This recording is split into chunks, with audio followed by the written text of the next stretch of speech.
Welcome my class.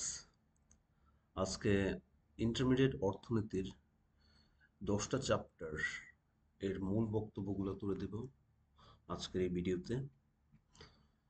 তো প্রথম চ্যাপ্টারেই আমাদের যে বিষয়টা আছে সেটা হচ্ছে মৌলিক অর্থনৈতিক সমস্যা এবং এর সমাধান। আমরা জানি আমাদের তিনটা জিনিস প্রয়োজন একটা কিছু উৎপাদন করতে। একটা হচ্ছে what to produce, how to produce and for whom to produce। এই তিনটা বিষয়ের উপর ভিত্তি করে আমরা কোনো কিছু উৎপাদন করি। এখন কোন দ্রব্যটা উৎপাদন করি, যে দ্রব্যটা সোসাইটিতে ডিমান্ড আছে, এবং এটা কেন করি কারণ আমাদের স্ক্যারসিটি আছে, যে আমরা যেমন চাইলেই সব জায়গায় আহ, বিশুদ্ধ খাবার পানি পাই না। হ্যাঁ, আবার চাইলেই সব জায়গায় বাতাস পাই। তো আমাদের উৎপাদন করতে হবে কোন বিষয়টা, উৎপাদন করতে হবে সেটা যেটা অ্যাভেলেবল না। হ্যাঁ, তখন এটার চাহিদা থাকবে।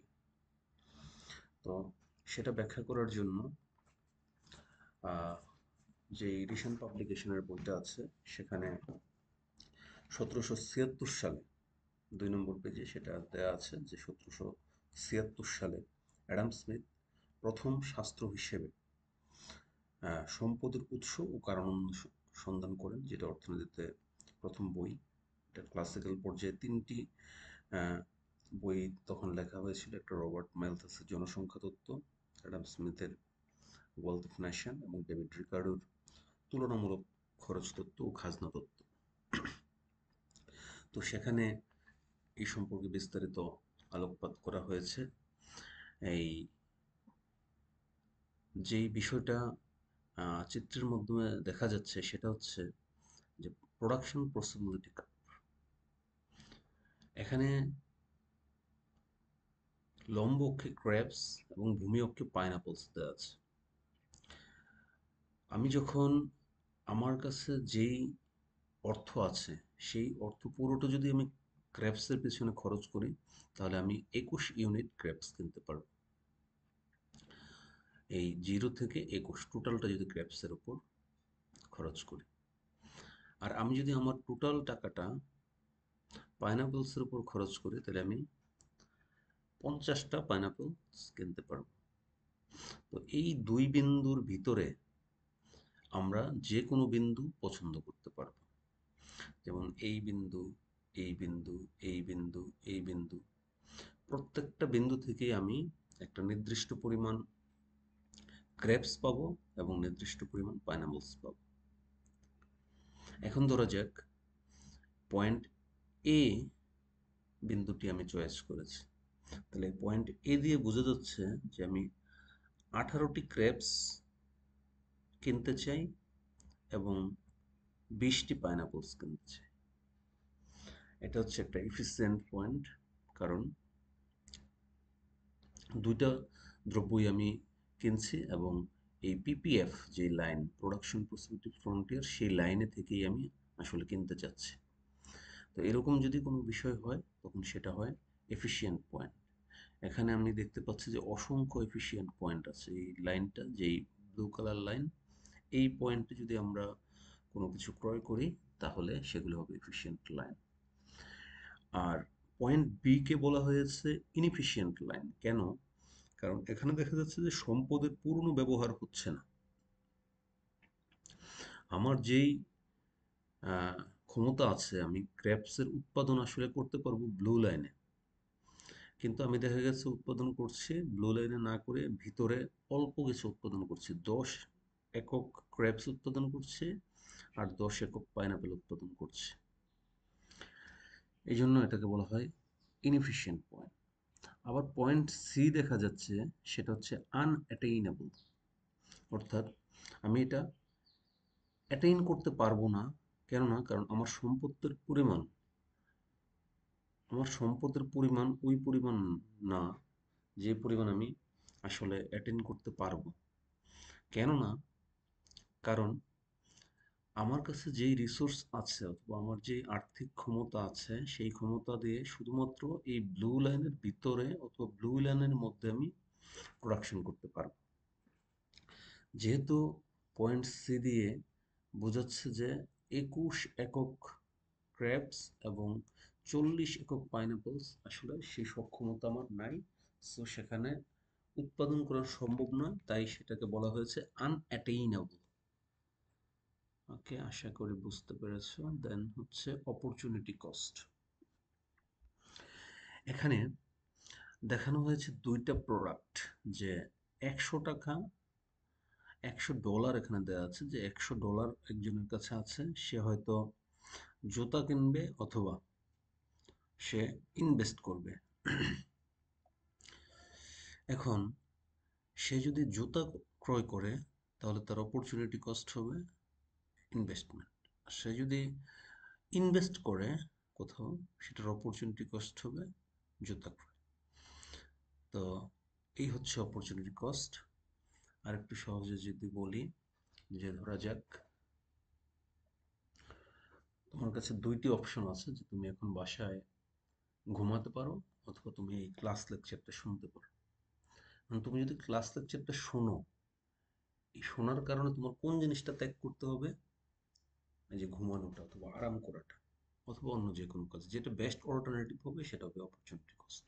অর্থাৎ তুমি ক্লাসটা শোনার জন্য তোমার ঘুমটা মিস দিচ্ছ। ওই ক্লাস শোনার অপরচুনিটি কস্ট হচ্ছে যে তুমি ঘুমটা মিস দিয়েছো সেটা। আচ্ছা, নেক্সট। এখানে বিভিন্ন অর্থনৈতিক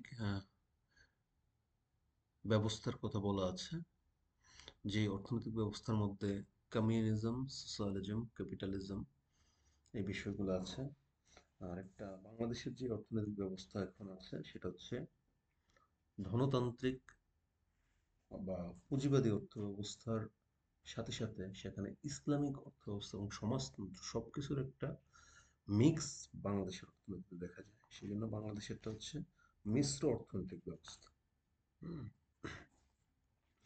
আমরা জানি কি যে ধনতান্ত্রিক অর্থ ব্যবস্থাকে এমন একটা অর্থব্যবস্থা যেখানে বেসরকারি মালিকানায় মানুষের তৈরি মূলধন ও প্রকৃতি প্রদত্ত মূলধন বেসরকারি মুনাফা আহরণের জন্য ব্যবহৃত হয়। হুম। এই ব্যবস্থাকে স্বাধীন পুঁজি ব্যবস্থাও বলা যায়। আমরা যদি লেনিনের বক্তব্য শুনি, যে ধনতন্ত্র বলতে উৎপাদনের ওই উন্নত স্তরকে বোঝায় যেখানে মনুষ্য শ্রমের উৎপাদন শুধু নয়, মনুষ্য শ্রম শক্তি নিজেই পণ্যে পরিণত। হুম। তো আমরা বুঝতে পারছি যেখানে শুধু আহ, আর্থিক বিষয়টাকে বেশি গুরুত্ব দেওয়া হয়, সেটা হচ্ছে ধনতন্ত্র। আরেকটা হচ্ছে হুম সমাজতন্ত্র। সমাজতন্ত্র হচ্ছে কার্ল মার্কস এবং অ্যাঙ্গেলস এই সমাজতন্ত্রের প্রবক্তা। হ্যাঁ, সমাজতন্ত্র হচ্ছে এটা রাষ্ট্রীয় মালিকানায় যে অর্থনৈতিক ব্যবস্থা পরিচালিত হয়, যে আয়ের বন্টন থেকে শুরু করে সামাজিক নিরাপত্তা, শোষণহীন সমাজ, শিল্পের সামাজিকীকরণ, ব্যক্তিগত মুনাফার অনুপস্থিতি, বেকারত্ব, মুদ্রাস্ফীতির আহ, নিয়ে কেন্দ্রীয় পরিকল্পনা, কর্মসংস্থানের কেন্দ্রীয় পরিকল্পনা, এই বিষয়গুলো আসলে সোশ্যালিজমে দেখা যায়। হুম। আচ্ছা, সোশ্যালিজমে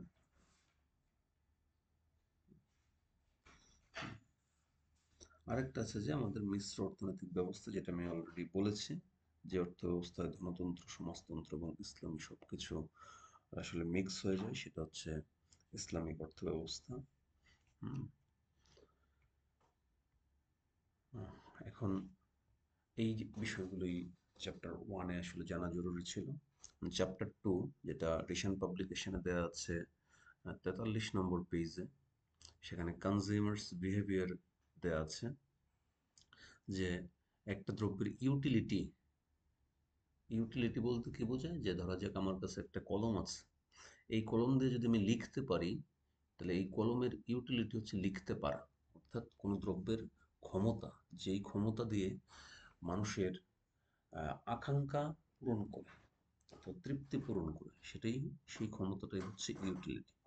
এখন দেখা যাচ্ছে এখানে দুইটা দ্রব্য দেওয়া আছে, লম্বকক্ষে বি দ্রব্য আর ভূমি অক্ষে এ দ্রব্য। এখন এই দুইটা থেকে আমি সর্বোচ্চ ইউটিলিটি কি পাবো সেটা এখানে দেখানো হয়েছে।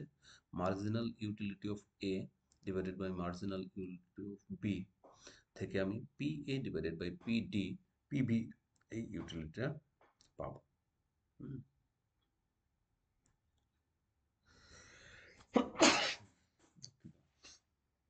আচ্ছা, এই 2 নম্বর অধ্যায়ে ভোক্তা এবং উৎপাদকের আচরণ সম্পর্কে আলোচনা করা হয়েছে, যেখানে দেখতে পাচ্ছি আমরা ফিগারে total and marginal utility. Total utility কি? ধরা যাক আমি কিছু অ্যাপল খাচ্ছি। প্রথম একক অ্যাপল আমি যখন খেলাম, তখন সেটা থেকে আমি ধরা যাক 20 একক ইউটিলিটি পেলাম। 2 নম্বর অ্যাপল যখন আমি খেলাম, হ্যাঁ, তখন দেখা গেল আমি 15 একক ইউটিলিটি পেলাম। প্রথম যে অ্যাপেলটা খেয়েছি সেটা থেকে আমি তৃপ্তি বেশি পেয়েছি, সেজন্য এই গ্রাফ অনুযায়ী 20 একক দেখানো হয়েছে। আর দ্বিতীয় একক থেকে একটু কম পেয়েছি, সেজন্য এটা 15। 3 নম্বর একক থেকে আরো কম পেয়েছি। এবং সবগুলো যখন আমি যোগ করে দিব, যোগ করলে যেটা পাবো সেটা হচ্ছে total utility of X good. আর এই যে মার্জিনাল ইউটিলিটি দেখাচ্ছে, সেটার মানে হচ্ছে যে প্রথম একক থেকে তো আমি 20 একক ইউটিলিটি পেয়েছিলাম, দ্বিতীয়টা থেকে পেয়েছি, টোটাল পেয়েছি 30। তাহলে 30 থেকে 20 বাদ দিলে থাকতেছে 10। তাহলে প্রথমটাতে পেয়েছিলাম 20, দ্বিতীয়টাতে 10, আর তৃতীয়টাতে পেয়েছি 5। এভাবে আস্তে আস্তে আস্তে আস্তে টোটাল ইউটিলিটি কমে যেই ব্যবধানটা হয় সেটা হচ্ছে মার্জিনাল ইউটিলিটি। ওকে, তারপর সে demand curve and supply curve. Demand curve কি? কোনো একটা নির্দিষ্ট দামের বিপরীতে যেই পরিমাণ চাহিদা মার্কেটে তৈরি হয় সেটা হচ্ছে ডিমান্ড কার্ভ। যেমন দাম ছিল যখন 120, তখন বাজারে ওর চাহিদা ছিল 40 একক। দাম যখন কমে 100 টাকা হয়ে গিয়েছে, দাম কমার পর অনেক কিন্তু চাহিদা বেড়ে 80 ইউনিট হয়েছে। আবার এই বিন্দু দিয়ে দেখাচ্ছে যে দাম যখন 80 টাকা হয়েছে, তখন কোয়ান্টিটি ডিমান্ডেড 120 হয়েছে। তো এভাবে দাম কমতে কমতে যখন 60 টাকা হয়েছে, তখন সর্বোচ্চ 160 এককের চাহিদা সৃষ্টি হয়েছে। এটা হচ্ছে চাহিদা। আরেকটা হচ্ছে যোগান রেখা। যখন দাম ছিল 40 টাকা, তখন যোগানও 40 একক। যখন দাম বেড়ে 60 টাকা হয়েছে, তখন যোগানের পরিমাণ 80 একক হয়েছে। যখন দাম বেড়ে 80 একক হয়েছে, তখন যোগানদাতা আরও যোগান বাড়িয়ে দিয়েছে। যখন যোগানের পরিমাণ 100 একক, তখন যোগানদাতা যোগান দিয়েছে 160 একক। অর্থাৎ যোগান যত দাম যত বাড়ছে, যোগানদাতা তত যোগানের পরিমাণ বাড়িয়ে বাড়িয়ে দিচ্ছে। এই হচ্ছে আমাদের কোয়ান্টিটি ডিমান্ডেড অ্যান্ড কোয়ান্টিটি সাপ্লাইয়ের মধ্যে পারস্পরিক ক্রিয়ার মধ্যে যেটা হচ্ছে ভারসাম্য, সে ভারসাম্য নির্ণয়ের প্রক্রিয়া।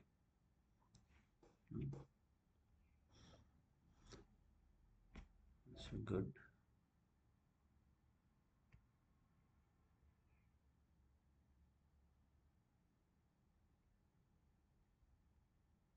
এখানে ইলাস্টিসিটির কথা বলা আছে।